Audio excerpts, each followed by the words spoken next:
हाँ जी, good morning. Good morning sir. Very good morning, very good morning. सारे बच्चे आ गए कि नहीं आ गए भाई? सर मैंने क्वेश्चन डाला था व्हाट्सएप पे। व्हाट्सएप पे क्वेश्चन डाला था, कौन सा? गणी खंबा सर। गणी खम्बा, गणी खम्बा। ये गणी खम्बा ठीक आ गया, वैसे ही था। Very good evening, very good evening. Chalk ले लूं? हाँ जी, good morning sir. Very good evening, very good morning. And जय जिनेन्द्र, गणी खम्बा, नमस्ते, है ना? ये गुड मॉर्निंग सर। ये तो राहुल ने लिखा है मनस्ते मनस्ते। ये नमस्ते सर की जगह मनस्ते सर क्यों लिखा है तूने? है राहुल? यस जी यस। तो हाँ बोलो बेटा बोलो। सर वो क्वेश्चन का आंसर ना मैं बना रही थी 1-इथॉक्सी 2,2-डाइमेथिल साइक्लोहेक्सेन, तो क्या आएगा?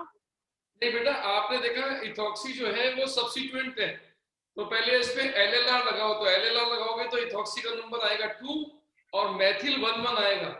नाम लिखते समय बोलोगे 2-इथॉक्सी 1,1-डाइमिथाइल साइक्लोहेक्सीन। सर एक बार बता दीजिए ना ब्लैक बोर्ड में। भाई आप देखो, ये आपके सामने कंपाउंड है, ये आपने 2 मेथिल लगा रखे हैं। ये देखो आप सपोज करो, मैं आपको बताता हूँ, अगर कल को एक होता तो पहले एक से समझाता हूँ आपको। सोचो अगर ये एक होता, ये देखो, और यहाँ पर होता है इथॉक्सी, ये देखो, तो आप क्या करते हैं इस रूल के अकॉर्डिंग? यहाँ से नंबर देते हैं तो इसको पहला, इसको तीसरा, यहाँ से नंबरिंग देते हैं तो इसको पहला, इसको तीसरा, तो इसके बाद नंबरिंग दोनों तरफ से बराबर आती है। बार बार नियम है कि जब नंबरिंग दोनों तरफ से बराबर आए और अल्फाबेट में अंतर हो, फिर अल्फाबेट की वैल्यू पहले होती है। तो इथॉक्सी का ई और मिथाइल का एम, तो इसका मतलब हमारा नंबरिंग नहीं चलता, और तब नेम आता है 3-मिथाइल 1-इथॉक्सी एंड साइक्लोहेक्सीन। लेकिन आपने जो स्ट्रक्चर भेजा उसमें मिथाइल 2 थे। ये देखो, चाहे आप इसको कहीं भी लगा दो, चाहे इसको यहाँ लगा दो, आपका शायद 2 पे था, ये लीजिए यहाँ लगाओ। तो अब आप गौर से देखो नंबरिंग कैसे चलेगी। अब अगर आप यहाँ से नंबरिंग देते हो तो 1 1 2, और अगर यहाँ से देते हो तो 1 2 2। और आपको अच्छे ध्यान है एलएलआर के अकॉर्डिंग हम करते हैं फर्स्ट पॉइंट ऑफ डिफरेंस। तो कहीं डिफरेंस नहीं है, लेकिन ये डिफरेंस है, और ये आपका आ गया। तो नंबरिंग यहाँ से स्टार्ट है। अब आप समझ जाओ आपका इथॉक्सी कितने नंबर पे आ गया? 2 पे। तो 2-इथॉक्सी 1,1-डाइमेथिल एंड आपका बन गया साइक्लोहेक्सीन। Hello sir. हाँ जी, हेक्सेन आएगा ना? Hexane, cyclohexene. Hello sir. Sir double bond तो नहीं है तो AN ही लिखेंगे ना लास्ट में? हाँ बिल्कुल, डबल बॉन्ड नहीं है तो AN आ गया। इस बच्चे ने पूछा है C7H7Cl के स्ट्रक्चर आइसोमर्स। तो देखो इसमें क्वेश्चन दिया है, ये पूछा है C7H7Cl। तो सबसे पहले अपन क्या करते हैं, इसका ड्यू निकालते हैं। जब इसका ड्यू निकालते हो डिग्री ऑफ अनसैचुरेशन तो आएगा 4। इसका मतलब, इस 4 का मतलब है बेंजीन रिंग। तो ये बन गई इसकी बेंजीन रिंग। अब इस बेंजीन रिंग में गौर से देखो, आपको एक तो कार्बन ज्यादा और एक Cl, तो आपने एक लगाया कार्बन मिथाइल और ये लगाया Cl। तो इस समय दोनों एक दूसरे के ऑर्थो यानी कि 1 2। अब आप इसको चेंज करके देखो तो ये हो जाएगा 1 3, और देखोगे तो ये हो जाएगा 1 4। तो इसका मतलब इसके 3 आइसोमर पॉसिबल है पोजीशन की, 1 3 1 4। ये हो गया मेटा जो कि हो गया 1 3, और ये हो गया पैरा जो कि हो गया 1 4। तो 3 तो बन सकते हैं पोजीशन आइसोमर, और एक आप बना सकते हो कि अगर हम इस कार्बन के साथ Cl लगा दें, ये तो ये बन जाएगा बेंजाइल क्लोराइड। तो आपके टोटल आंसर बनेंगे 3 और ये आपका 1, टोटल आ गया 4। तो जिस बच्चे ने क्वेश्चन पूछा है कि C7H7Cl के कितने स्ट्रक्चर आइसोमर्स बनेंगे, तो उसका आंसर होगा 4। Benzyl chloride, orthochlorotoluene, metachlorotoluene and parachlorotoluene. हो गया सर इसमें चेन नहीं बना सकते क्या? बन गया नहीं है ना? आप चेन, लंबी चेन नहीं खोल सकते क्योंकि 4 की ड्यू आ गई ना। जब 4 की ड्यू आती है ना बेटा तो बेंजीन बनती है। क्योंकि अगर आपने चेन खोल दी तो संख्या बहुत सारी हो जाएगी, इसलिए एग्जामिनर वो बहुत सारे को यूज नहीं करता है। तो जब भी कभी DU 4 आने लग जाए समझ जाओ कि 6 कार्बन की बेंजीन पक्की हो गई। तो मतलब सर एग्जामिनर भी आलसी है। बेटा सर एग्जामिनर भी आलसी है। आलसी नहीं है, ये टेक्निक है, क्योंकि आपने अगर चेन खोल दी इस DU 4 की तो आपकी इतनी संख्या होगी कि आप बनाते बनाते सुबह शाम कर दोगे, आपको पता नहीं चलेगा, कुछ ना कुछ छूट जाएगा। इसीलिए वो जानते हैं, इसलिए वो आपके क्वेश्चन में तो लिख दिया उन्होंने कि एरोमेटिक कंपाउंड या बेंजीन कंपाउंड, देखा उसमें लैंग्वेज को देखना, तो वो लिख देगा या तो नहीं लिखेगा, तो हमें ध्यान रखना पड़ता है। आ गया सर? चलिए सर, अपन बढ़ते अपने नेक्स्ट पॉइंट सर पर। क्वेश्चन है। हाँ जी बेटा, तो नेक्स्ट में देखो चेक करो, कल हम लोगों ने अपनी कंडीशंस पूरी कर ली थी, और कंडीशंस के बाद मैंने 2 कंडीशन लिखवाई थी कि कोई भी कंपाउंड अगर ऑप्टिकली एक्टिव होगा तो वो यूं होगा कि उसमें से पीपीएल जब गुजरेगी तो वो या तो क्लॉकवाइज टर्न करेगी या वो एंटी क्लॉकवाइज। और हमने कहा था ये कंपाउंड ऑप्टिकल एक्टिव यानी किरैल होगा, तो इसकी शर्तें क्या हैं? तो मैंने कहा 2 शर्तें। पहली, इसके किरैल होने को चेक करने के लिए उसमें कायरल सेंटर देखते हैं। एक कायरल सेंटर हो सकता है, 2 हो सकता है, 3 हो सकता है, ज्यादा हो सकता है, पहला पॉइंट, लेकिन होना चाहिए। दूसरी शर्त ये थी कि उसमें कोई भी प्लेन ऑफ सिमेट्री का कंसेप्ट नहीं आना चाहिए।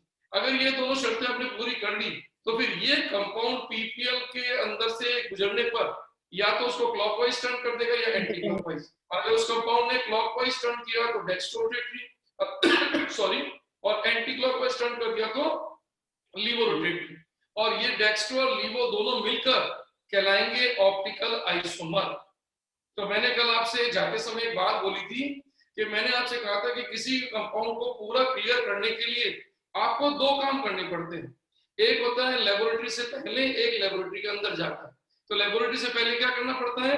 कोई भी कंपाउंड एग्जामिनर आपको देगा, जैसे ये दे दिया, और आपसे पूछेगा क्या ये कंपाउंड ऑप्टिकल एक्टिव होगा, तो आपका आंसर यस और नो में होगा बस। तो आप कहोगे यस, क्यों? क्योंकि तब आप कहोगे सर इसके पास कायरल सेंटर है, और एक कायरल सेंटर पे कभी भी हम प्लेन ऑफ सिमेट्री चेक ही नहीं कर सकते, तो अपन कहेंगे दोनों शर्तें हमारी पूरी होगी। और जब दोनों शर्तें पूरी हो गई तो हम ये कहेंगे ये कंपाउंड ऑप्टिकल एक्टिव है। क्लियर? लेकिन ये नहीं बता सकते कि ये क्लॉकवाइज घूमेगा कि एंटी क्लॉकवाइज, तो फिर हमें लैब के अंदर जाना पड़ता है, सेकंड स्टेप, और लैब में जाकर हमें इस कंपाउंड को ऑब्जर्वेशन ट्यूब के अंदर डालना पड़ता है, और इसमें से पीपीएल को गुजारना पड़ता है, और जब ये पीपीएल गुजरती है तो ये राइट टर्न करता है तो हम ये कहते हैं डेक्स्ट्रो, और अगर ये लेफ्ट टर्न करता है तो हम कहते हैं लीवो। तो इसका मतलब इसका डेक्स्ट्रो या लीवो होना हम लैब में जाके क्लियर कर पाते हैं। तो सोचो, हमें 2 काम करने में, एक काम करने में तो आसानी हो गई कि हम कायरल सेंटर ढूंढ सकते हैं, प्लेन ऑफ सिमेट्री एब्सेंट का होना पता लगा सकते हैं, लेकिन वो कहां घुमाएगा, ये रोटेशन, ये घूर्णन हम नहीं बता सकते। तो फिर हमने इसका निचोड़ निकाला, और इसका निचोड़ निकालने वाले रूल को अपने नाम दिया था, जो मैं आज आपको बताने वाला था, RS सिस्टम, या इसका नाम दिया था RS nomenclature.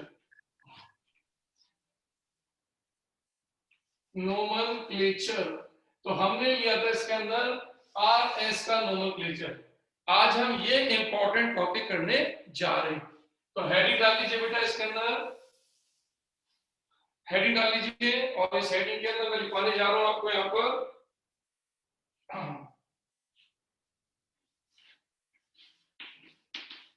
Optical isomers determination by RS.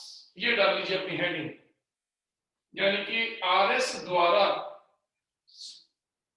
प्रकाशिक सक्रिय प्रकाशिक समावयवियों का निर्धारण। तो इसको हेडिंग डाल लीजिए एक बार।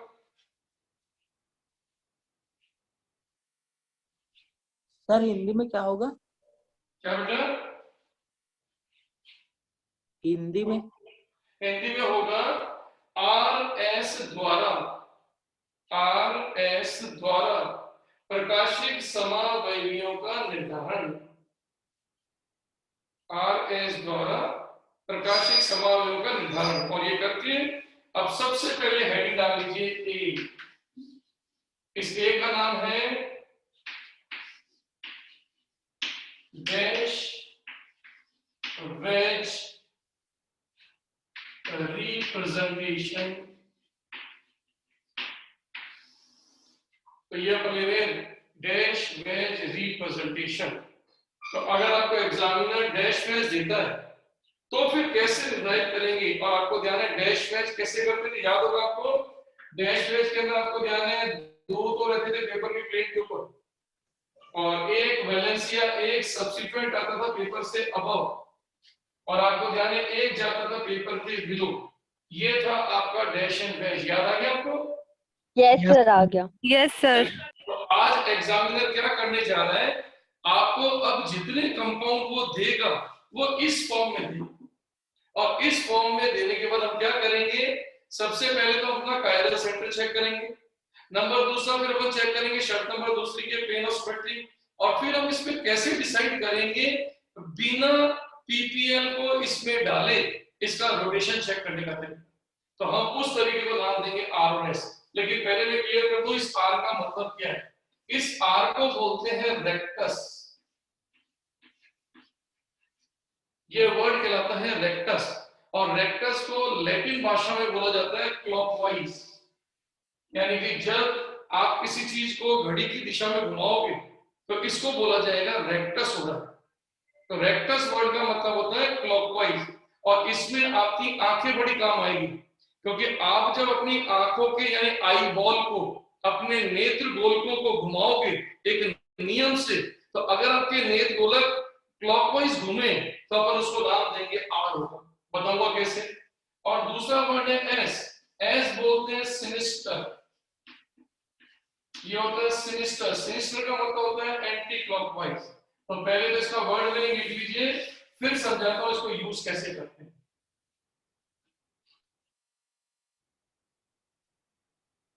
Done sir. अब अपनी हेडिंग शुरू हो रही है। R S in dash wedge. अब हम डैश वेज के अंदर आर एस का निर्धारण करने जा रहे हैं। अब कैसे निर्धारण होगा, इसके स्टेप है। तो सबसे पहले मैं लेने जा रहा हूं case number 1। Case number 1। Case number 1 में है when fourth priority, when fourth priority at dash। पहला केस लेने जा रहे हैं अपन उन कंपाउंड्स के अंदर जिनमें चौथी प्रायोरिटी। अभी चौथी प्रायोरिटी क्या है, मैं अभी आपको स्टेप बाय स्टेप समझाऊंगा, आप अभी लिखते जाए देखते जाए। तो when fourth priority present at dash, यानी कि आपने जो ऊपर स्ट्रक्चर तैयार किया है, इस स्ट्रक्चर के अंदर इस डैश पर हमारी चौथी प्रायोरिटियां रखी। तो बाकी तीन प्रायोरिटी कौन है, कहां बैठी है, वो अपन अभी देखेंगे। लेकिन पहले हेडिंग को लिख लीजिए या स्नैपशॉट कर लीजिए, when fourth priority eight dash. अगर आज के बाद ऐसे केसेस कोई आए तो हमें कैसे स्टेप चलना है, तो मैं आपको स्टेप सिखाता हूं। तो सबसे पहला स्टेप, स्टेप नंबर फर्स्ट है to determine priority order 1, 2, 3 and 4 for all 4 valencies by SIP rule। ये हमारा पहला स्टेप हो गया।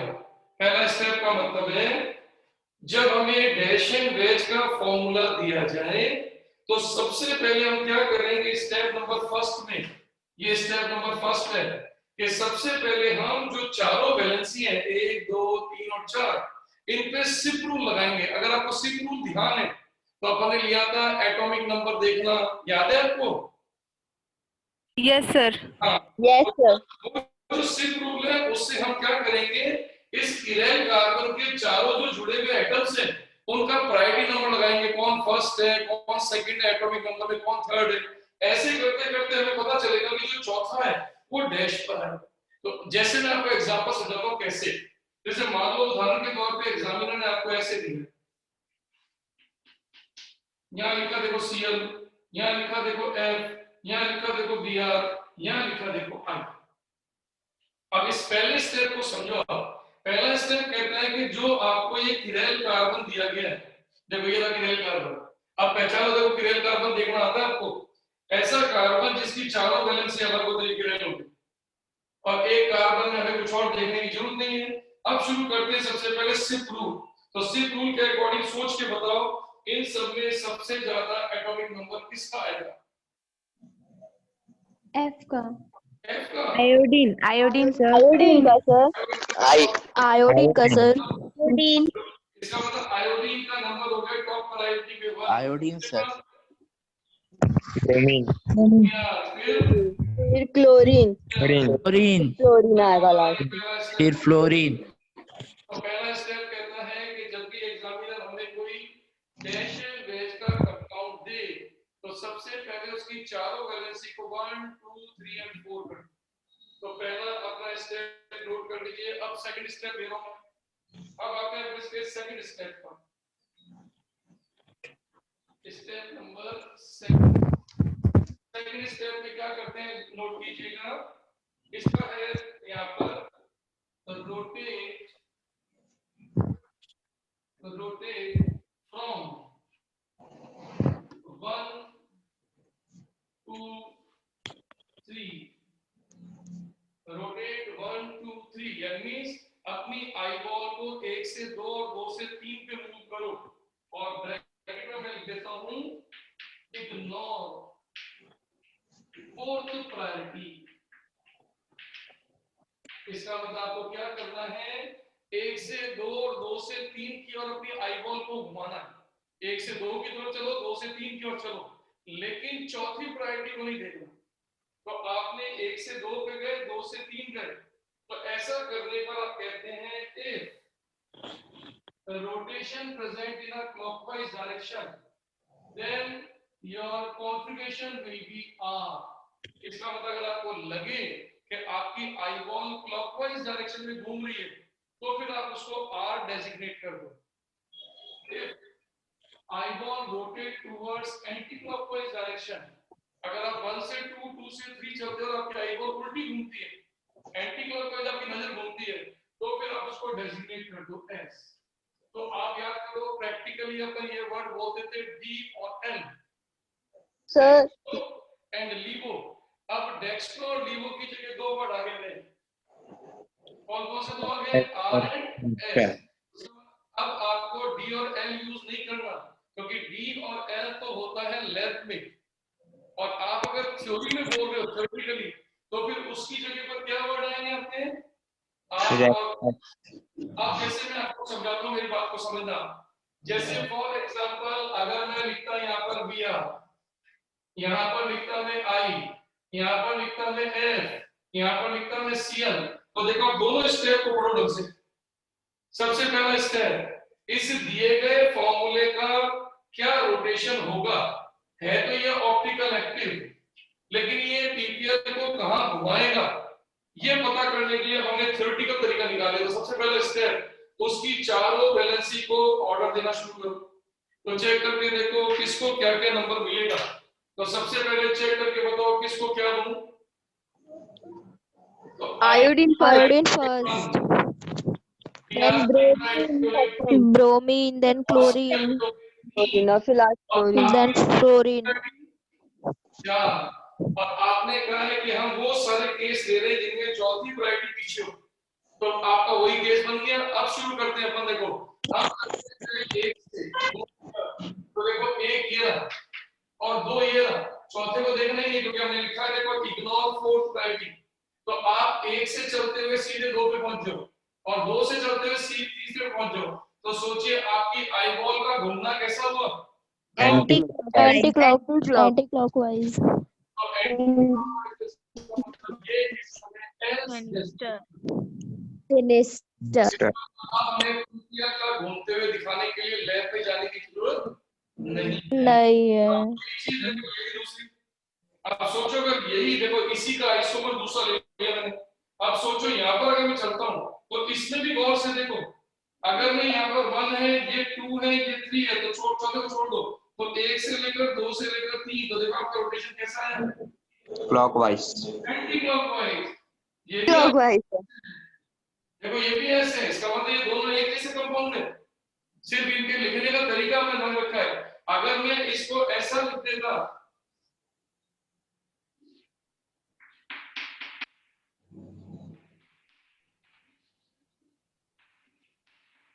ये देखो अब ये लिख दिया मैंने।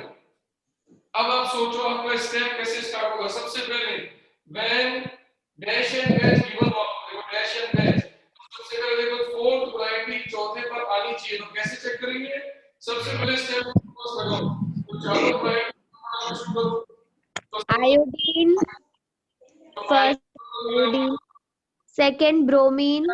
Second, Third chlorine. और ये फोर्थ, तो हमारा पहला स्टेप कंप्लीट हो गया और हमने चेक कर लिया कि हमारी फोर्थ प्रायोरिटी डैश पर। अब दूसरा स्टेप चलो, आप 1 से चलो 2 की ओर, तो 1 से 2 की तरफ चलोगे तो क्लॉकवाइज या एंटी क्लॉकवाइज? Clockwise. तो देखो 1 से चले 2 की ओर और 2 से चले 3 की ओर, तो आप चेक करो आपकी आईबॉल ने कैसा घूमना शुरू किया, Clockwise. Clockwise. को बोलेंगे आर। अब हम कह सकते हैं कि आर और एस या आर और एस एक दूसरे के ऑप्टिकल आइसोमर। अब देखो आपकी जो ऑप्टिकल आइसोमरिज्म की डेफिनेशन है वो इन दोनों पे फिट हो रही है या इन दोनों पे फिट हो रही है। तो आपकी डेफिनेशन क्या थी कि 2 stereo isomers which are similar in DU, which are similar in IUPAC name, which are similar in MF, but having different orientation, having different spatial arrangement, और आपने कहा था but they also exhibit difference towards या against PPL rotation। तो आपको ध्यान है अगर मैं इसमें से PPL को बुझाऊं तो ये PPL को अगर क्लॉकवाइज टर्न करता है तो ये PPL को कहां टर्न कर रहा है, एंटी क्लॉकवाइज। इसका मतलब ये दोनों एक दूसरे के ऑप्टिकल आइसोमर। तो सोच के देखो, जिस काम के लिए हमें लेबोरेटरी में जाना पड़ रहा था उससे बच गए। अब हम थ्योरेटिकली इस मेथड से अपना आरएस सिस्टम के थ्रू ऑप्टिकल आइसोमर्स को पकड़ सकते हैं। क्या ये पॉइंट समझ में आ गया क्या? Excuse me, Yes. sir. Yes, sir. एक बार इसको कर लो, फिर और एग्जांपल के थ्रू इसको सिखाता हूं मैं आपको। सर एक बार हिंदी में लिखवा दीजिए ना। बेटा हिंदी में लिखवाया तो ये तो आप लिख लो, नहीं तो मैं बोल देता हूं, आप लिख लेना। यस सर बोलिए ना। क्योंकि मैं लगातार इसको समझा भी रहा हूं तो मैं बोल भी देता हूं। इसको पहले इंग्लिश वाला स्नैपशॉट कर लो। हो गया सर। हाँ हो गया। अब देखो हिंदी वालों को क्या लिखना है, कुछ भी नहीं, बहुत सिंपल। हिंदी वालों को लिखना है सबसे पहले केस नंबर 1। केस नंबर 1 में लिखना है जब चौथी वरीयता डैश पर उपस्थित हो, यानी ये डैश, जब चौथी वरीयता डैश पर उपस्थित हो। केस नंबर 1 वही है जिसमें हम सारे कंपाउंड वही लेंगे जिनमें हमेशा चौथी प्रायोरिटी डैश पर ही आएगी। लेकिन आपको कैसे मैं प्रायोरिटी डिसाइड कैसे करूं, तो पहला स्टेप वो कहता है सिप नियम के द्वारा वरीयता क्रम निर्धारित करो। तो सिप नियम के द्वारा वरीयता क्रम निर्धारित करो, तो 1 2 3 और 4 ये आपने सिद्ध कर दिया, पहले फिक्स कर दिया। जब आप करोगे तो आपको खुद ही पता चल जाएगा कि चौथी वरीयता बैक साइड आएगी डैश पर। अब दूसरा स्टेप क्या करते हैं फिर कि जो हमारे पास चारों वरीयता आ गई, तो अब सोचो चौथी है ही नहीं, जो पीछे गई उसको छोड़ दो। अब 1 से 2 और 2 से 3 की तरफ चलो।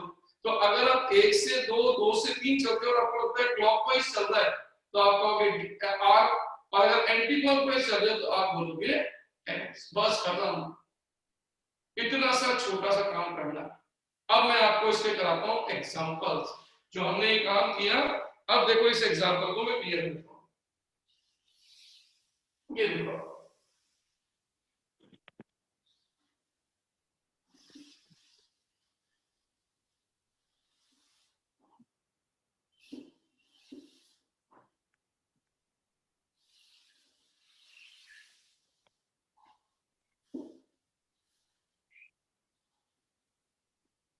यस। अब देखो कैसे, जैसे फॉर एग्जांपल मैंने ऐसे लिख दिया,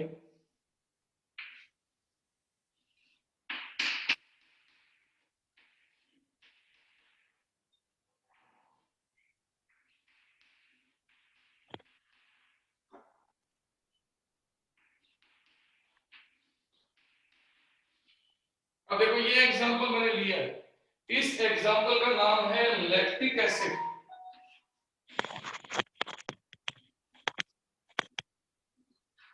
देखो ये कंपाउंड है लैक्टिक एसिड।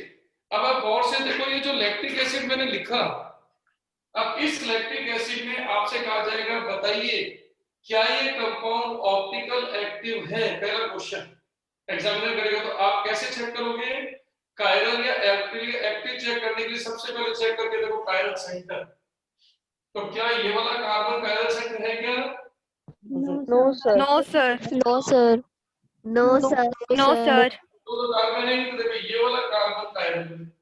Yes. तो पहला काम अपना कंप्लीट हो गया। दूसरा, अब इसके अंदर रोटेशन निकालते हैं हम। तो कैसे निकलेगा, आप इसको लैब में ले जाएंगे नहीं, क्योंकि इसको अगर मैं लैब में ले जाऊं तो मुझे पीपीएल गुजारनी पड़ेगी और मुझे देखना पड़ेगा कि वो राइट टर्न कर रहा है तो डेक्स्ट्रो यानी डी, और लेफ्ट टर्न कर रहा है तो लीवो यानी एल। लेकिन हम वो काम नहीं करना चाहते, तो हमने घर बैठे बैठे ऑनलाइन काम करना शुरू किया। तो ऑनलाइन काम करना शुरू किया तो हमने क्या देखा कि चारों के अंदर पहले वैरायटी दो। तो इस कार्बन से जुड़ रहा है O, इस कार्बन से जुड़ रहा है C, इस कार्बन से जुड़ रहा है C, इस कार्बन से जुड़ रहा है H। तो सबसे पहले इस पे सिर्फ रूल के द्वारा नंबरिंग स्टार्ट करो। तो मुझे बताओ हाइड्रोजन कार्बन ऑक्सीजन में से बड़ा कौन? OH first. ऑक्सीजन है, इसका नंबर हो गया 1। क्लॉकवाइज। अब अगर इन दोनों कार्बन का एटॉमिक नंबर सेम, तो आपको नियम COH जब सेम हो जाए तो अगला एटम देखते हैं। तो इसका अगला कौन गिना जाएगा? हाइड्रोजन। Hydrogen. कौन गिना जाएगा? ऑक्सीजन। ऑक्सीजन। Oxygen. तो ये इसका मतलब बड़ा कौन है? कार्बोक्सिलिक समूह के मेथिल। कार्बोक्सिलिक। इसका नंबर हो गया 2, इसका नंबर हो गया 3 और इसका नंबर हो गया 4। 4, यस। आपको क्लियर हो गया सब? चौथी वैरायटी कहाँ बैठी है? Hydrogen. अब अपना स्टेप नंबर सेकंड चलाओ, 1 से लेकर 2 से लेकर 3 की ओर घूमो। तो ये रहा आपका एक, ये रहा क्लॉकवाइज। क्लॉकवाइज। Clockwise. क्लॉकवाइज के anti clockwise. Clockwise. Clockwise. Lactic acid के ब्रैकेट में हो गया R। अब इसका नाम हो गया R लैक्टिक एसिड, यानी ये प्रकाशिक सक्रिय है। ये पीपीएल को अपन ये मान के चलते हैं कि राइट टर्न दे रहा है। आ गया? अब देखो लैक्टिक एसिड का एक दूसरा फॉर्मूला लिखता हूं, देखो मैं ये। अब देखो लैक्टिक एसिड को मैंने स्पेस पे थोड़ा घुमा दिया और मैं लैक्टिक एसिड को किस तरह लिखा मैं बताता हूं। देखो मैंने लैक्टिक एसिड को ऐसे लिखा है, एक। अब देखो मैंने इसको अंतरिक्ष में घुमा दिया। क्लॉकवाइज। अब देखो इसको घुमा दिया। Clockwise. Anti-clockwise. क्लॉकवाइज। ये तो जल्दबाजी कर गए ना आपने, आंसर बहुत जल्दी दे दिया। अभी तो स्टेप चलो, पहले स्टेप चला के आंसर मत बोलो। सबसे पहले चेक करके देखो टॉप प्रायोरिटी कौन?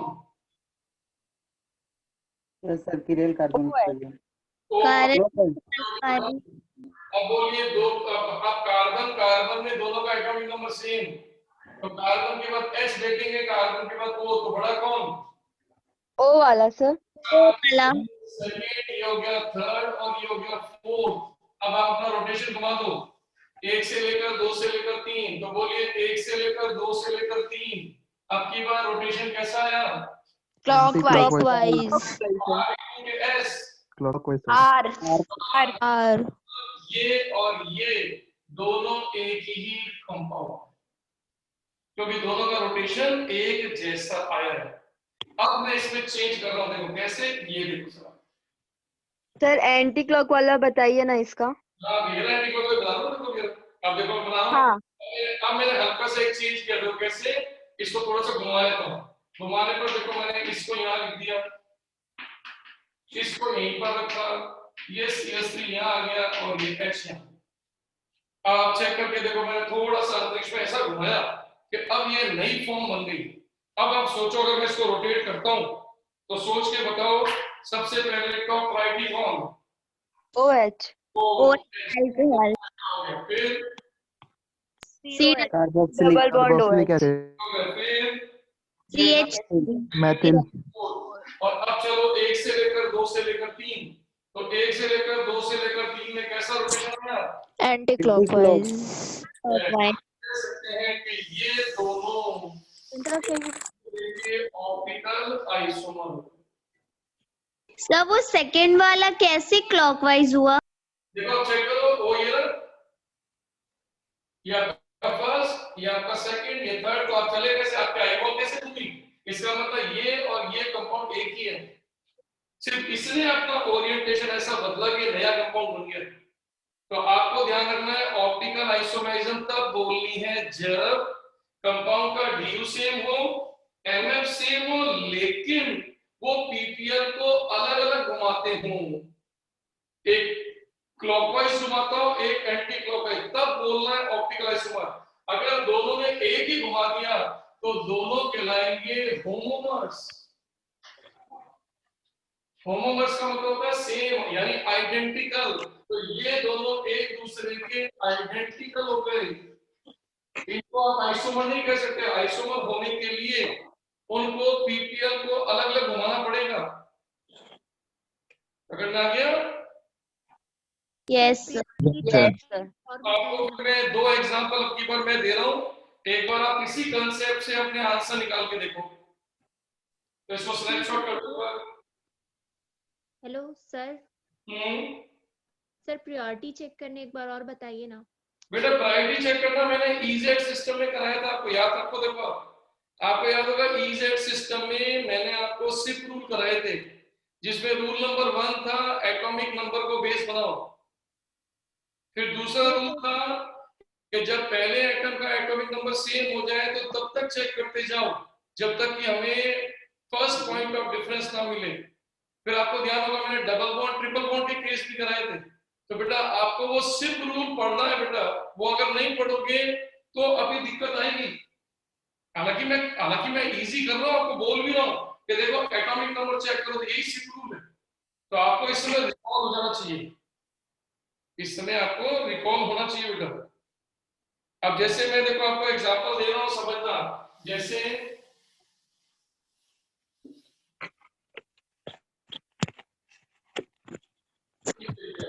अब जैसे मान लो मैंने आपके सामने ये एग्जांपल रख दिया,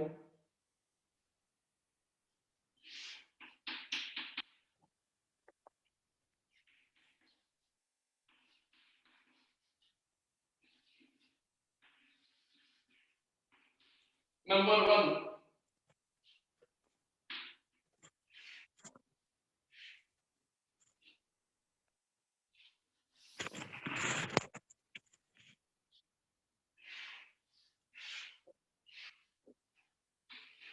नंबर 2।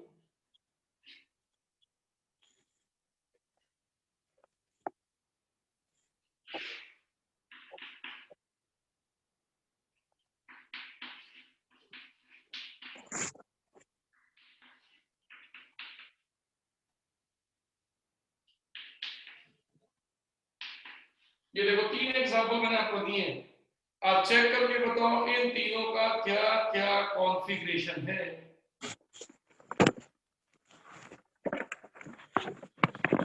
माइक ऑन मत करना, केवल आप चेक करो अपने आप को केवल।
Sir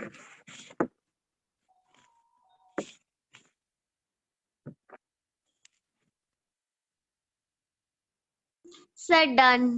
very good, very good.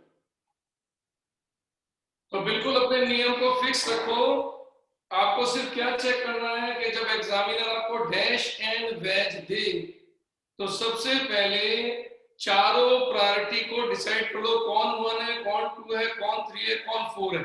लेकिन ये जितने एग्जांपल मैंने आपको दिए हैं ये केस नंबर 1 है जिसका अंदर 4th प्रायोरिटी हमेशा ही मैं डैश पे रखूंगा। तो मैंने सब में देखो 4th प्रायोरिटी डैश पे रखी। तो ये मैंने वही केस दिए जिनमें 4th प्रायोरिटी डैश पर। तो अब आपका रूल शुरू होता है। कैसे देखो आप, सबसे पहले आपके सामने यहाँ पर ये एग्जांपल दिया गया और इस एग्जांपल में इस पैरेलल कार्बन पर देखो इससे जुड़ा हुआ है नाइट्रोजन, इससे जुड़ा हुआ है कार्बन, इससे जुड़ा है क्लोरीन, इससे जुड़ा है ब्रोमीन। तो सबसे पहले इन चारों का सिर्फ रूल से नंबरिंग दो प्रायोरिटी। तो इन चारों में सबसे ज्यादा एटॉमिक नंबर किसका होगा, दिमाग लगाओ। ब्रोमीन। ब्रोमीन का। तो ब्रोमीन का हो गया 1। अब इसके बाद बचे 3 में से कौन, क्लोरीन। क्लोरीन। 2। अब बचे आपके 2 कार्बन और नाइट्रोजन। नाइट्रोजन। नाइट्रोजन। और देखो चौथी प्रायोरिटी डैश पर आ गई। तो हमारा पहला स्टेप कंप्लीट हो गया। अब दूसरा स्टेप अपनी आंखों से चेक करना है। तो 1 से 2 से 3 की ओर मूव करना। तो देखो ये रहा 1, ये रहा 2, ये रहा 3। तो 1 से 2 से 3, चौथे को छोड़ दो, चौथे का मतलब ही नहीं। तो अब आप चेक करो क्लॉकवाइज हुआ कि anti clockwise. Anti clockwise. S designate हुआ। इसका मतलब ये एस आइसोमर है। अब सेकंड एग्जांपल में आ जाओ। सेकंड एग्जांपल में आते हो तो देखो आपको दिख रहा है कि आपको 1 2 3 वैलेंसी, तो मानी बात है चौथी वैलेंसी जो बच गई वो एस से पूरी होगी। इसका मतलब एग्जामिनर दे या नहीं दे आपको अपने दिखाई दे जाएगा। अब शुरू करते हैं चारों में से प्रायोरिटी शुरू करना। बोलिए चारों में से टॉप प्रायोरिटी कौन। और जिन बच्चों को समझ में नहीं आया उनको मैं स्ट्रक्चर क्लियर करता हूं। ये आपका CH3C, ये आपका CH2 CH3 और ये आ गया आपका Cl और ये बचा हुआ आपका H। ये स्ट्रक्चर। अब आप चेक करके देखो इस किरेल कार्बन पर इससे जुड़ा है कार्बन, इससे जुड़ा है कार्बन, इससे जुड़ा है Cl, इससे जुड़ा है H। तो चलिए इस रूल में सबसे पहले टॉप कौन, क्लोरीन। क्लोरीन। Then carbon. तो carbon no CH2 CH3। Carbon और इसमें भी कार्बन। अब कार्बन के बाद अगला कौन मिला जाएगा, हाइड्रोजन। हाइड्रोजन। जबकि इसमें कार्बन के साथ हाइड्रोजन भी और कार्बन भी है तो बड़ा कौन होना जाएगा, कार्बन। कार्बन। देखो फर्स्ट पॉइंट ऑफ डिफरेंस में ये नंबर हो गया सेकंड, ये नंबर हो गया थर्ड और ये हो गया 4। अब अपना रोटेशन घुमा दो तो चेक करके तो आपका ये 2 ये 3। तो 1 से 2 से 3 की ओर घूमने पर रोटेशन या आईबॉल का रोटेशन कैसा आया, क्लॉकवाइज। क्लॉकवाइज। इसको डेजिग्नेट करेंगे बाय आर। क्लियर। अब आ जाओ सेम यही केस यहाँ पर। अब की बार इस कायरल सेंटर पर, अब की बार इस कायरल सेंटर पर जुड़ रहा है कार्बन, जुड़ रहा है कार्बन, जुड़ रहा है कार्बन और H। तो शुरू करते देखो सबका एटॉमिक नंबर सेम। तो इसका कार्बन और इसका कार्बन सेम। अब इसका अगला कहलाएगा ऑक्सीजन। तो आप चेक करो अगर मैं इसको ओपन करता हूं तो कार्बन के साथ डबल बॉन्ड ऑक्सीजन तो कितनी बार ऑक्सीजन, 3 बार। 2 बार। और ये 2 और ये तीसरी और फिर आ गया H। तो इसको अब इसी तरह से इसको अगर मैं खोलता हूं तो C के साथ डबल ऑक्सीजन में लिखूंगा 2 बार और फिर आएगा ये H। और अगर मैं इसको खोलता हूं तो कार्बन के पास H H H 3 बार आएगा।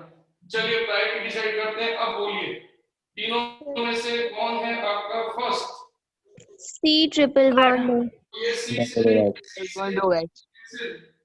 इस O से ये O कैंसिल, लेकिन आप देखो इस दो भी कैंसिल, लेकिन ये और ये इसका मतलब इसकी प्रायोरिटी हो गई 1, इसकी प्रायोरिटी हो गई 2, तो नो डाउट इसकी प्रायोरिटी कितनी हो गई? 3, x की हो गई 4। इसका मतलब अब अगर रोटेशन घुमाते हैं अपन तो 1 से 2 से 3, तो ये 1, ये 2, ये 3 क्लॉकवाइज। Clockwise. कंपाउंड R से डेजिग्नेट।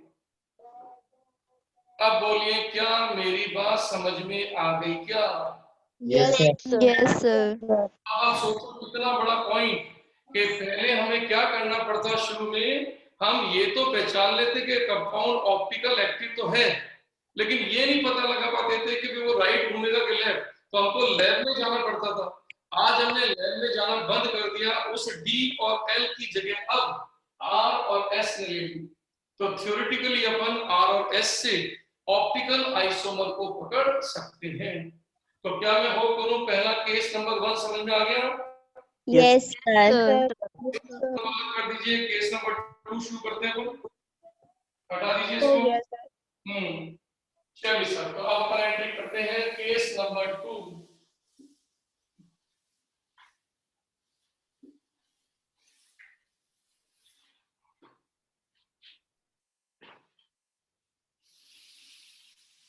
चलिए सर, तो अपन लिखने जा रहे हैं केस नंबर 2। और केस नंबर 2 का मतलब है when fourth priority not at dash. इसका हिंदी मतलब हो गया जब चौथी वरीयता डैश पर न हो। ये इसका मतलब अब हम वो सारे केसेस लेंगे जिनमें हम चौथी प्रायोरिटी को डैश पे ना रखे कहीं भी रख देंगे। इसका मतलब अगर मैं इसको सिंबल दूं तो देखो इसका मतलब इसका सिंबल ऐसा होगा कि अब जितने एग्जांपल दूंगा उनमें चौथा यहां पर नहीं मिलेगा। ये इसका सिंबल हो गया, समझेगा मतलब। तो अब आप सोचिए, अगर आपको लगता है कि चौथी प्रायोरिटी डैश पर नहीं है तो ऐसी क्या टेक्निक लगाई जाए कि हमें फट से पकड़ में आ जाए। तो मैं इसकी आपको एक सीधी टेक्निक बता रहा हूं। तो इसके लिए देखो सबसे पहले चलते हैं step number first. Step number first है सेम, जो आपने पहले वाला लिया था वही का वही स्टेप कॉमन है। तो बताओ, चेक करो पहला स्टेप क्या था? CIP rule. CIP rule. Top parity देखेंगे। सिप रूल के द्वारा 1 2 3 4 डिसाइड करना। क्लियर ना? जैसे मैं एग्जांपल दे दूं कैसे, जैसे फॉर एग्जांपल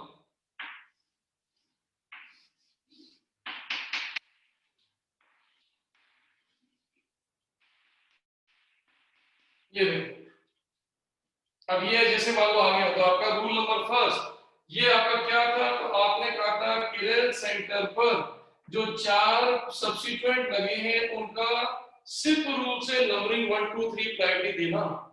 तो सबसे पहले टॉप पे देखो अपना I1, Br एटॉमिक नंबर में इसके बाद आएगा 2, क्लोरीन, 3 और F आएगा 4। और चेक करके देखो फोर्थ प्रायोरिटी डैश पर नहीं है। देखो अब फोर्थ प्रायोरिटी डैश को छोड़ के कहीं भी हो सकती है। तो ये ऐसे एग्जांपल आएंगे आपके लिए।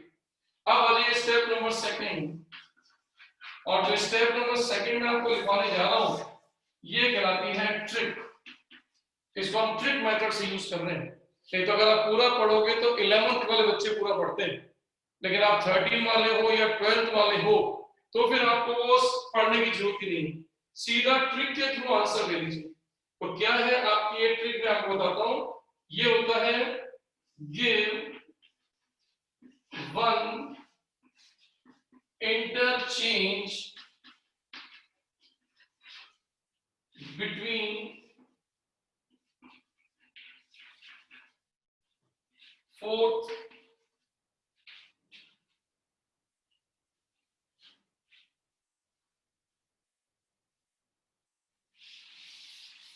give one interchange to transfer fourth priority at dash। तो ये स्टेप क्या कहलाता है? वो कहता है कि चौथी प्रायोरिटी को या चौथी वरीयता को एक अंतर परिवर्तन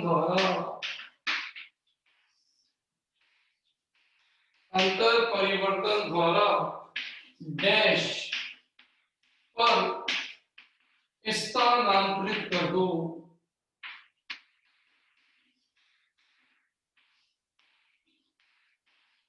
ये हमारा सेकंड स्टेप है कि आप क्या करो, सबसे पहले चौथी प्रायोरिटी डैश पर नहीं है तो डैश पर जो बैठा है उससे चौथी प्रायोरिटी को इंटरचेंज कर दो। क्लियर? और उसके बाद क्या करना है? उसके बाद 1 से चलना है 2 से चलना है 3 और वही पॉइंट है इग्नोर 4। तो आपको क्या करना है, जब ये काम आप कर दो, मैं भी सिखाऊंगा आपको, तो फिर आप 1 से 2 से 3 घूमना शुरू करो। चौथे को देखूंगा तो अब वो कहता है कि यदि आपको लगता है कि आपने क्लॉकवाइज घूर्णन किया है तो आपका वो रोटेशन आर में काउंट होगा, यानी उसका कॉन्फ़िगरेशन या उसका अभिविन्यास होगा आर। और यदि आपकी आईबॉल या नेत्र गोलक एंटी क्लॉकवाइज घूमे तो फिर वो निर्धारित होगा एस। अब आपको मैं क्लियर करता हूं कैसे। देखो जितने स्टेप मैंने लिखे हैं मैं उन सबको यहाँ पर पढ़ के बताऊंगा। जैसे मान लीजिए मैंने यहाँ पर आपके साथ ये देखो, अब यही एग्जांपल मैं यहाँ लेके आ रहा हूँ। यहाँ पर लिखा मैंने दिया, यहाँ लिखा मैंने सीएल, यहाँ लिखा मैंने आई, यहाँ लिखा एफ। यहाँ से शुरू करते हैं। देखो when fourth priority not at dash, तो कैसे पता चलेगा? सबसे पहले स्टेप फर्स्ट से। तो चलिए सबसे पहले इसमें स्टेप नंबर फर्स्ट लगाते हैं। तो स्टेप नंबर फर्स्ट में टॉप प्रायोरिटी पर हो गया आई, सेकंड प्रायोरिटी पे गया, थर्ड प्रायोरिटी पे सीएल और फोर्थ प्रायोरिटी पे आपका एफ। और चेक करके देखो आपकी फोर्थ प्रायोरिटी जिसको यहां होना चाहिए था वो वहां पर नहीं है। तो अब वो सेकंड स्टेप क्या कहता है? कहता है एक इंटरचेंज दो, एक इंटरचेंज दो। देखो इंटरचेंज कैसे होगा?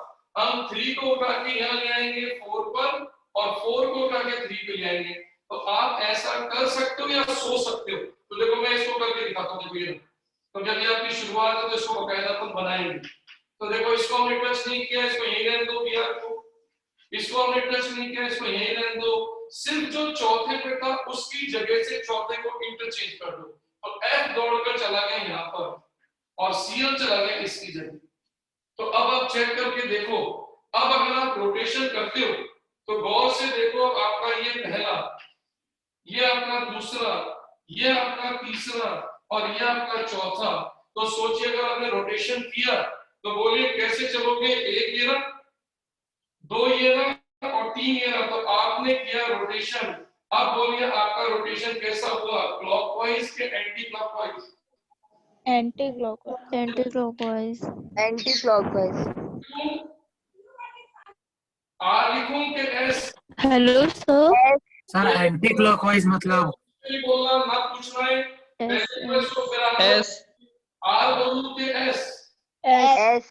एस। और अब आप देखिए इस वाले केस में कि यदि क्लॉकवाइज आए तो आर नहीं कहना, एस कहना, एस नहीं आर कहना। ये होता है एक इंटरचेंज करने का मतलब बदलना। इसका यदि हमारी चौथी प्रायोरिटी यदि डैश पर नहीं हो तो सबसे पहले तो एक इंटरचेंज करो। अगर आपने एक इंटरचेंज किया है तो आपको अपना वर्ड बदलना पड़ेगा। अगर आपका एंटी क्लॉकवाइज एस आ रहा है तो सही माइंड में एस नहीं है, वो है आर। ये है इसकी ट्रिक जिससे कि आप अपना समय बचा पाते हैं। क्योंकि अगर अपन बकायदा 11th पैटर्न पकड़ते तो हमें इसके अंदर सम संख्या में अंतर परिवर्तन करने पड़ जाते और ऐसे में अपने पास कॉम्पिटिटिव एग्जाम में टाइम नहीं बचता। तो टाइम सेव करने के लिए हमने ट्रिक निकाली। हमने क्या किया, मेरी बात को समझना, फिर अपन क्वेश्चन करेंगे कि जब भी हमें कोई एग्जांपल दिया जाए सबसे पहले उसके चारों प्रायोरिटी 1 2 3 4 निकाल लो, पहला स्टेप। उसमें देखो कि क्या चौथी प्रायोरिटी डैश पर नहीं है। यदि चौथी प्रायोरिटी डैश पर नहीं है तो चौथी की जगह जो बैठा है और चौथी जहां बैठी है दोनों को बदल दो, अदला बदली कर दो और फिर वही घूर्णन घुमा दो 1 से 2 से 3। तो आपका जो आंसर है उसको उल्टा करो, क्योंकि आपने उल्टा किया तो इसका आंसर भी उल्टा होगा। तो अगर आपका आर आएगा तो एस हो जाएगा, एस आएगा तो आर हो जाएगा। अब जैसे एक एग्जांपल और करा दूं, फिर जिसको क्वेश्चन पूछना है वो क्वेश्चन पूछेगा। तो देखो जैसे क्वेश्चन में यहां ले रहा हूं एक,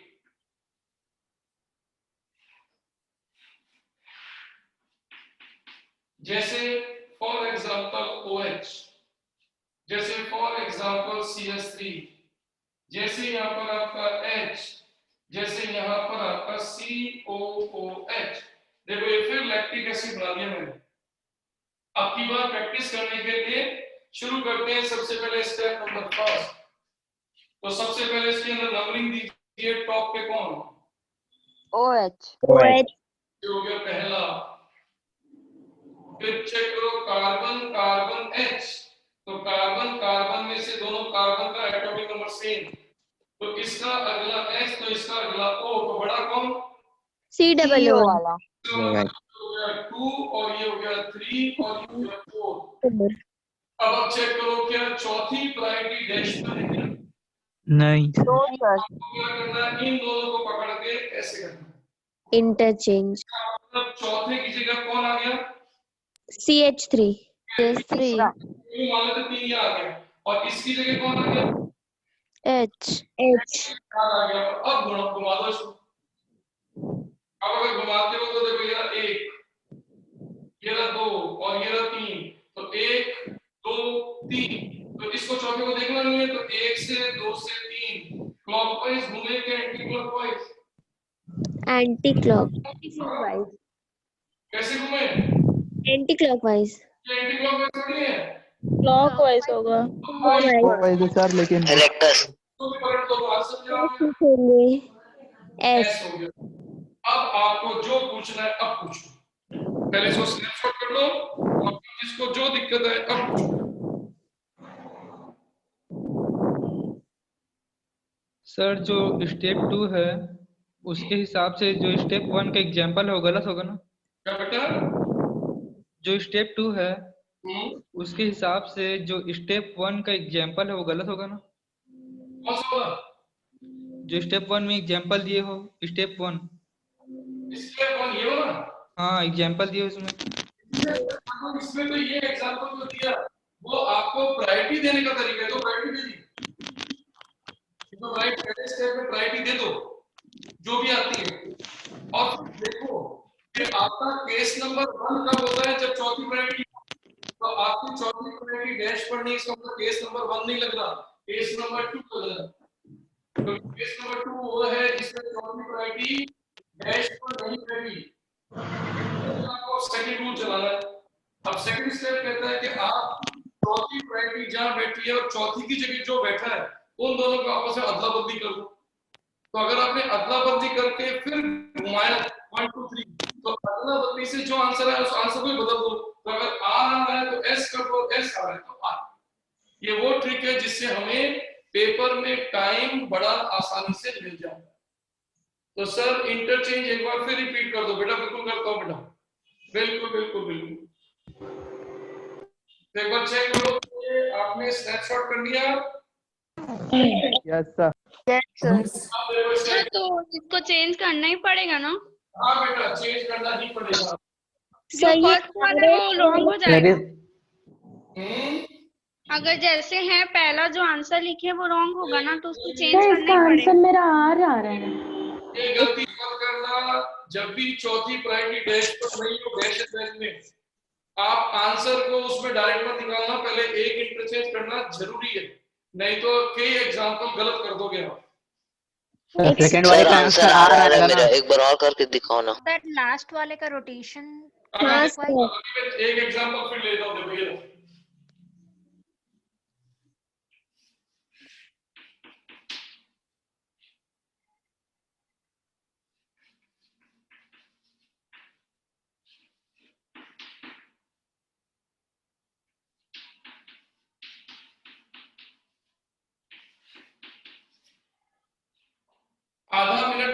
आपको दिया है, पहले आप एनालिसिस कर दो, आपने कितना सीखा, फिर मैं बताऊंगा आपने जो सीखा है, आपने जो समझा वो मेरी बात से मैच करता है कि नहीं। तो एक बार चेक कर लो इसको, और बोलना नहीं, केवल आप इसको समझना।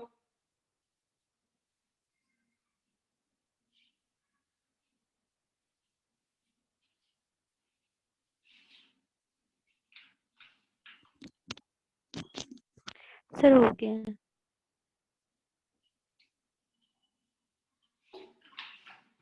यस, तो चेक कर लो आपका आंसर, फिर अपन शुरू करते हैं और फिर चेक करना आपने सही किया कि गलत। Sir 1 second please. हाँ बिल्कुल बिल्कुल, आराम से, कोई दिक्कत, टाइम लीजिए, कोई जल्दबाजी नहीं है, क्योंकि ये ट्रिकी मेथड है जो आपका टाइम सेव करेगा, तो इसमें आराम से भी टाइम दो।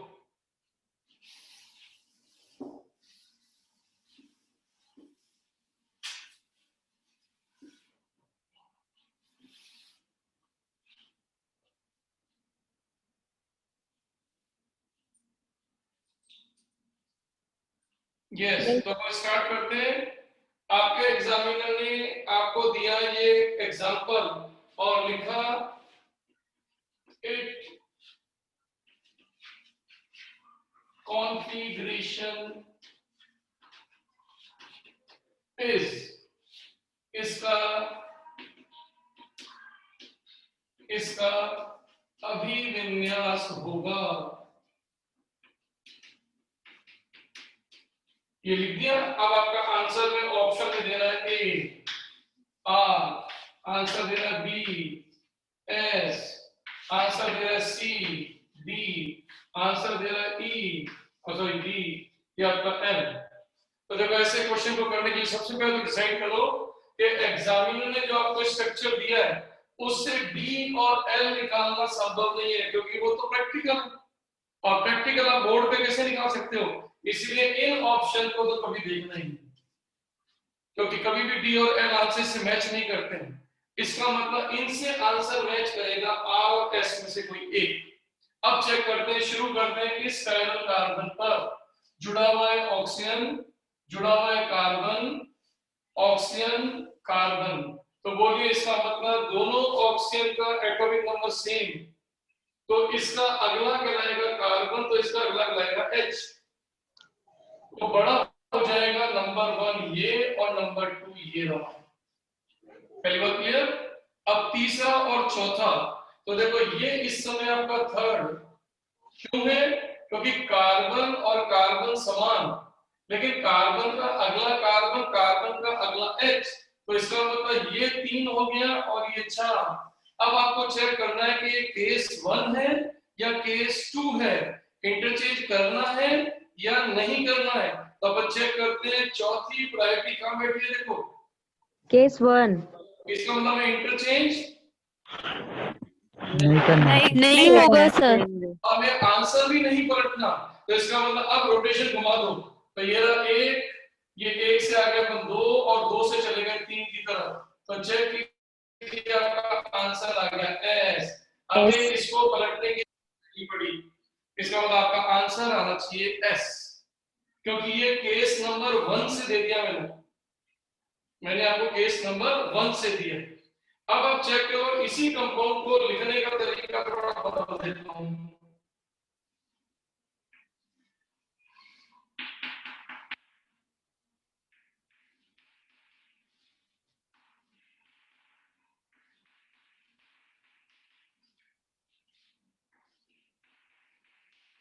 अब देखो यही कंपाउंड मैंने ऐसे दे दिया, अब इसका क्या कॉन्फ़िगरेशन रहा है, अब इसके ऊपर दोबारा रिसर्च करते हैं। तो सबसे पहले अपन चेक करें, तो ये रहा आपका कायरल कार्बन।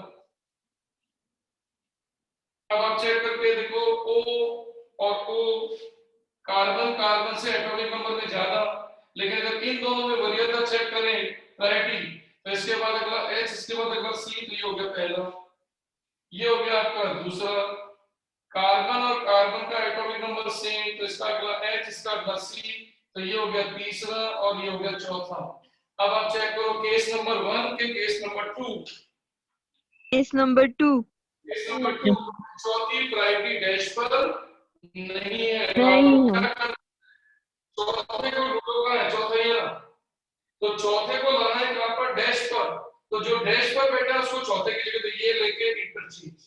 तो अब अगर इसको इंटरचेंज करके लिखना पड़े तो टाइम किल होगा, तो हम इसके नंबर को काट देते हैं। हम समझ लेते हैं 2 चला गया यहाँ पर, और हम समझ लेते हैं चौथा चला गया यहाँ पर। और अब आप रोटेशन घुमा दो। अब रोटेशन घुमाओगे तो 1 2 3, तो 1 से 2 से 3, तो आपका क्लॉकवाइज। लेकिन अल्टा पलटी की है तो इसकी भी अल्टा पलटी होगी, तो इसका आंसर आ गया एस। सर वो लैक्टिक एसिड वाले में भी आपने ऐसे ही किया था, आर को काट के एस। सब में सेम केस आएगा बेटा, सब में एक जैसा। अगर आपने चौथी प्रायोरिटी को डैश पर नहीं देखा और आपने अल्टी पलटी की है तो आंसर भी अल्टी पलटी हो जाएगा, आर का एस और एस का आर। लेकिन अगर चौथी प्रायोरिटी डैश पर है और आपने कोई अल्टा पलटी की नहीं है तो आपके आंसर में भी कोई अल्टा पलटी नहीं होगी। अब बताओ क्या मेरी बात आपको समझ में आ गई क्या? Yes sir. Yes sir. फिर अपन आगे बढ़ेंगे। ये लीजिए सर,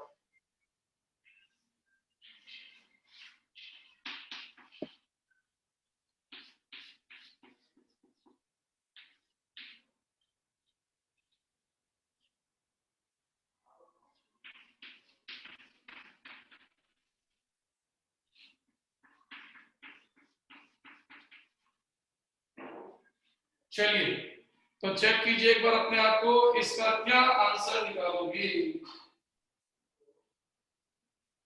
और अपने आप को डिसाइड कराओ कि केस नंबर 1 में चल रहे हो कि केस नंबर 2 में चल रहे हो। 1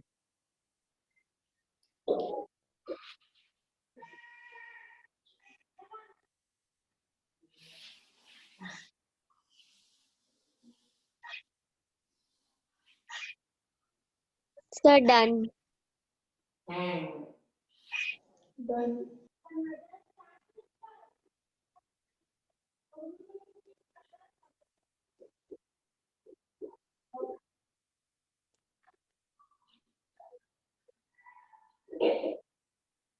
चलिए तो मेरे हिसाब से आपने आंसर निकाला ना? Yes sir. Yes sir sister. चलिए अपन देखते हैं, इसको शुरू करते हैं, चेक करते हैं कैसे। देखो सबसे पहले अगर हम ये देखें कार्बन कार्बन कार्बन कार्बन, तो प्रायोरिटी चेक करने के अब इसको खोलना पड़ेगा। तो आपको ध्यान है ट्रिपल बॉन्ड को कैसे बोलते थे बेटा, कि कार्बन के साथ ट्रिपल बॉन्ड कार्बन है तो अंदर के कार्बन को 3 बार लिखा जाएगा, 1 2 और 3, फिर आएगा एच। इसको बोलते हैं, तो देखो ये रहा आपका कार्बन, लेकिन इससे जुड़े हुए H3 1 2 और 3 ब्रैकेट क्लोज। इसको अगर कोई बोले तो ये रहा आपका कार्बन, और अगर इसको ओपन करें तो कार्बन से जुड़ा है कार्बन, ये रहा, और इसके बाद जुड़ा H एंड H। और अगर अपन इसको बोले तो ये रहा आपका कार्बन, और कार्बन के साथ अगला कार्बन 2 बार, तो 1 और ये 2 और फिर आएगा आपका H। अब आप चेक करना शुरू करो, इन सब में देखो कार्बन कार्बन कार्बन जो ग्रीन से लिखा है मैंने, वो तो सारे हो गए आपके बराबर एटॉमिक नंबर के। अब इसके बाद कार्बन के बाद कार्बन, लेकिन कार्बन के बाद H इसको छोड़ दो, कार्बन के बाद कार्बन कैंसिल, कार्बन के बाद कार्बन, तो चेक करके देखो ये रास्ते पार हो गए। इस नंबर पे कार्बन के सामने ये H लिख गया, पीछे छोड़ दो इसको। अब कंपटीशन इन दोनों के बीच में, तो कार्बन के साथ अगला कार्बन ये भी कैंसिल।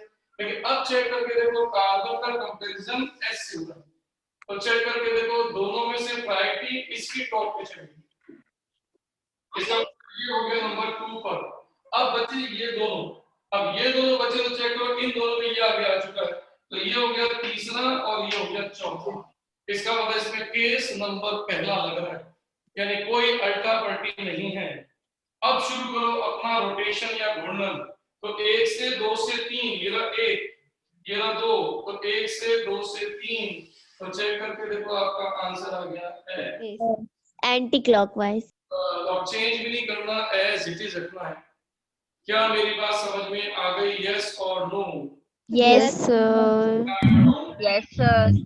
यस। तो ये देखो आपके ये 2 केस डैश एंड वेज के कंप्लीट हो गए। अब हेडिंग चेंज कर दीजिए,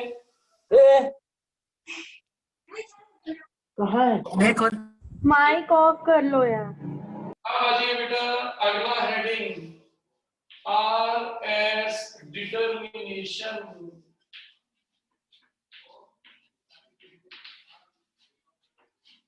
इन फिशर प्रोजेक्शन। अब की बार आपका पॉइंट है फिशर प्रक्षेपण में आर एस का निर्धारण।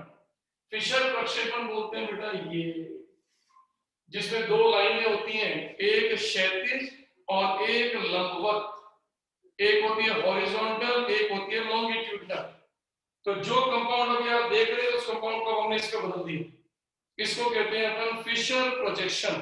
तो अब एग्जामिनर जितने क्वेश्चन देगा वो सब फिशर प्रोजेक्शन में देगा। जैसे अगर मैं आपको एग्जांपल बताऊं तो जैसे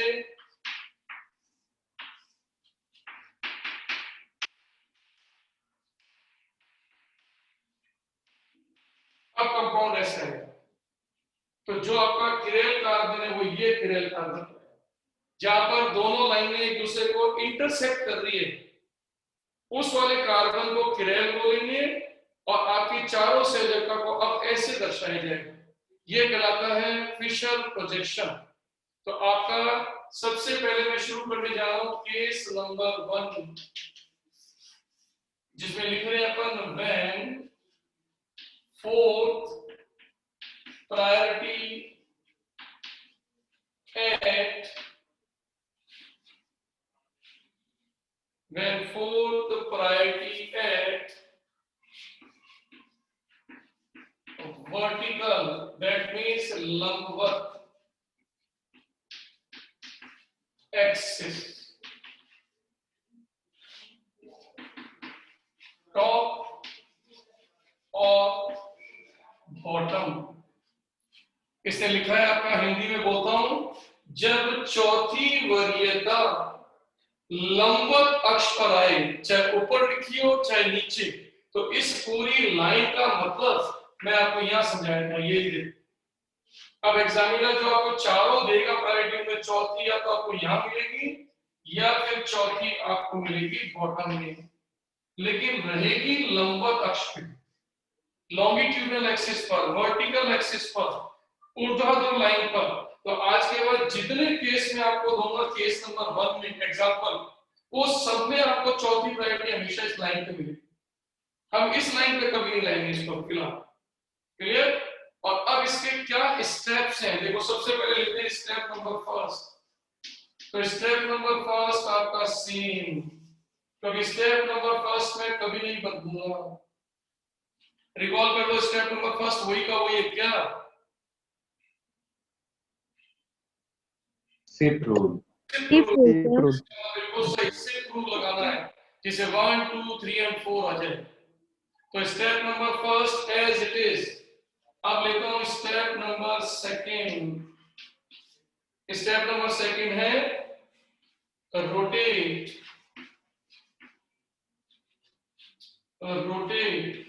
फ्रॉम 1 to 2, 2 to 3, और ब्रैकेट में वही लिख देता हूं ignore fourth. If the rotation in clockwise, then configuration will be R, and if the rotation anti-clockwise, then configuration will be S। बिल्कुल सिंपल से स्टेप। यदि चौथी वरीयता वर्टिकल लाइन पर आ रही है तो सबसे पहले स्टेप से चारों का नंबर बता दो 1 2 3 4, और फिर आप 1 से 2 से 3 की तरफ घूम जाओ।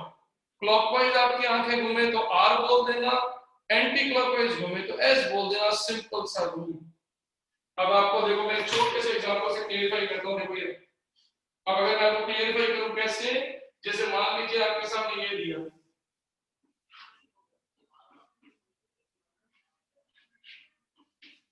ये अब की बार सोचो पेपर में ये एग्जांपल आ गया, तो सबसे पहले आप यहां से चेक करो, ये फिशर प्रोजेक्शन आपको दिया गया। देखो ये अब स्टेप नंबर फर्स्ट स्टार्ट करते हैं सिप रूल। सिप रूल के अकॉर्डिंग चारों में से प्रायोरिटी लगाओ। तो I का एटॉमिक नंबर ज्यादा है तो 1, उसके बाद Br का नंबर 2, उसके बाद Cl का नंबर 3 और F का नंबर 4। और चेक करके देखो आपकी चौथी प्रायोरिटी वर्टिकल एक्सिस पर आ रही है और वो आ रही है टॉप पर। तो अब आप चेक कर लो 1 2 3 आ गया। अब घूमो, अब 1 से 2 से 3 की ओर चलो। तो ये रहा 1, ये रहा 2, ये रहा 3। तो 1 से 2 से क्लॉकवाइज। आप चेक करो एंटी क्लॉकवाइज से clockwise. Anti clockwise. Anti clockwise. खत्म, छोटा सा। अब बोलिए मेरी बात समझ में आई कि नहीं? Yes sir. सर आपने तो अब मैं आपको होमवर्क देके जा रहा हूँ, क्लियर? तो इसका सेकंड केस अपन करेंगे अब कल। ओके सर, स्क्रीनशॉट लेना है साइड प्लीज। आराम से बस स्क्रीनशॉट लो। सर एक क्वेश्चन है। क्वेश्चन बोलो बेटा, फिर एक बार मैं क्वेश्चन दे दूं आपको। सर व्हाट्सअप किया हूँ आपको। कब किया? अभी। अभी किया है? पहले मैं होमवर्क दे दूं फिर मैं क्वेश्चन देखता हूँ। Okay sir. अब मैं होमवर्क देता हूँ, स्नैपशॉट हो गया, होमवर्क दे रहा हूँ, नोट कर लेना।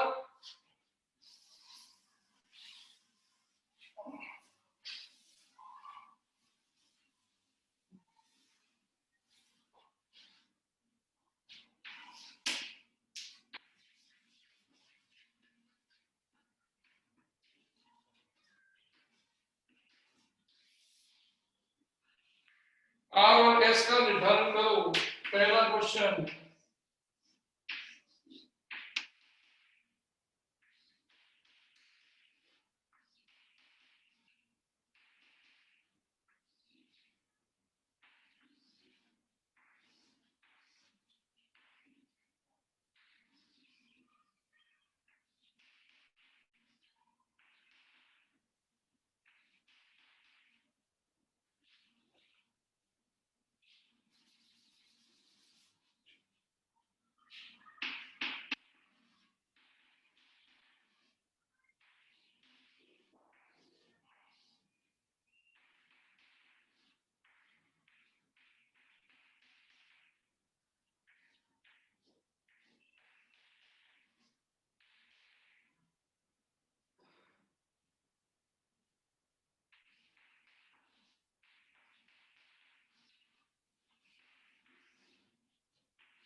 सर कल डाउट क्लास रहेगा सर? कोई बात नहीं बेटा, तो कल डाउट क्लास है तो कल डाउट क्लास में क्वेश्चन कर लेंगे। पहले ये वाला कंप्लीट कर लो, फिर कल डाउट भी डिस्कस कर लेंगे और आगे बढ़ जाएंगे। क्लियर है? सर आपने थर्ड वाला कुछ ज्यादा नीचे लिख दिया है, दिख नहीं रहा है। नहीं दिख रहा? ये लो सब, ये थर्ड वाला।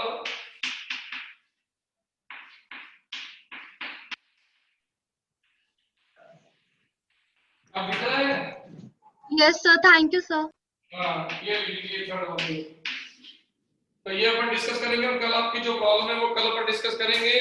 आज के लिए इतना ही काफी। Okay dears and best of luck. Sir sir side हो ये स्क्रीनशॉट आपका नाम बता दो प्लीज। मैं बता दूं नाम मेरा? एबीसी वाले सर। मेरा नाम है AB sir, Avinash Bhatnagar sir. Good morning sir. Okay dears, good night. Night sir. Morning sir. अभी कौन बोला गुड मॉर्निंग? बड़ा पानी लगा। नाइट के टाइम में गुड मॉर्निंग हो रहा है अभी। मैंने बोला। यार जाति में गुड नाइट बोलते हैं, तुम तो गुड मॉर्निंग बोल। इससे अच्छा बोल जाता है सर, एडवांस में गुड मॉर्निंग ज्यादा अच्छा लगता है। सर के लिए ना ऑलवेज गुड मॉर्निंग रहता है। या वो तब सवेरा। या हैव अ नाइस डे बोलते हैं, वैसे भी दिन के टाइम है, और अभी में तो गुड नाइट ही सही है।